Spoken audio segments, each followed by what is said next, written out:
বলে নিই মাথা যন্ত্রণা হলে কি করব।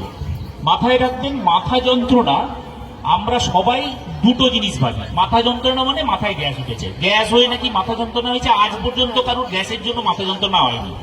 আমার চিকিৎসার ক্ষেত্রে আমি যেটা দেখেছি, বেশিরভাগ মানুষ আসলে মাইগ্রেনের জন্য মাথা যন্ত্রণা হচ্ছে। রোদে বেরোলে মাথা যন্ত্রণা বেড়ে যায়, মাথার এক সাইডে যন্ত্রণা হয়, এবং তার সঙ্গে মাথা যন্ত্রণার জন্য একটা বমি বমি ভাব থাকে, একটা ঘুম হলে ঠিক হয়ে যায়। এটা হচ্ছে মাইগ্রেন। মাইগ্রেন কি করে বুঝবো? দেখুন, এই যে মাথা যন্ত্রণা এক সাইডে হচ্ছে, এটা হচ্ছে মাইগ্রেন।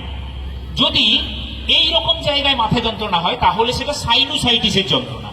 যদি এইভাবে যন্ত্রণা হয়, টেনশনের যন্ত্রণা।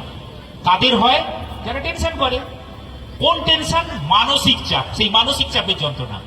ক্লাস্টার হেডেক, এটা নিয়ে আমি অত কিছু বলবো না, কৌশিক বাবু বলবেন, আমি এত কিছু আর বলবোই না এটা নিয়ে। এটা চোখের ব্যাপার, এবং মাইগ্রেনও কৌশিক বাবুই বেশি হ্যান্ডেল করেন, আমি বেশি দূর আর যাবো না।